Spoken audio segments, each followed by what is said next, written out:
హిందూ మతం ఏం చెప్పింది మనకి? ఒకళ్ళని పెళ్లి చేసుకొని ఒకరితో కాపురం చేస్తున్నప్పుడు వాళ్ళకి విడాకులు ఇవ్వకుండా ఇంకోళ్ళతో కాపురం చేయమని చెప్పలా, చేయకూడదని చెప్పింది హిందూ మత ధర్మం. మొన్నగా చెప్పారు చంద్రబాబు కూడా, ఒకళ్ళని పెళ్లి చేసుకొని విడాకులు ఇవ్వకుండా ఇంకొకరితో కాపురం చేయొద్దని చెప్పారు. నువ్వు చేస్తుంది కాపురం ఇంకొకరితో. ఇది ఒకటి వచ్చింది ఈరోజు బయటికి.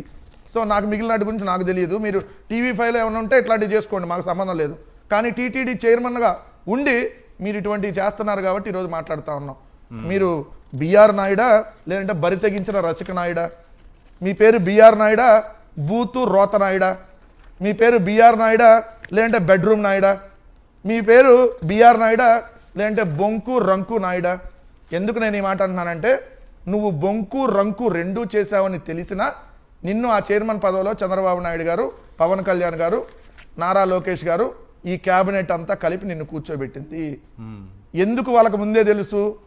ఈ లేఖ ఎవరైతే ఇందు లేఖ గారు రాసినటువంటి లేఖ, ఇందు లేఖ గారు ఏదైతే చంద్రబాబు నాయుడు గారికి, పవన్ కళ్యాణ్ గారికి, మళ్ళీ నారా లోకేష్ను కూడా కోట్ చేస్తూ రాసినటువంటి లేఖ 2024 కంటే ముందు.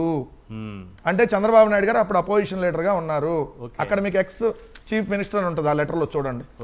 సో అంటే ఏదైతే బిఆర్ నాయుడు అనే అతను బొంకు రంకు నాయుడు అని, అతని బొంకు వ్యవహారాలు, రంకు వ్యవహారాలు, అక్రమ సంబంధాలు అతనికి ఆల్రెడీ ఉన్నాయని తెలిసి ఆ పదవిలో కూర్చోబెట్టారు అని అంటే, ఇది కదా దేవుడి మీద పగబట్టడం అంటే.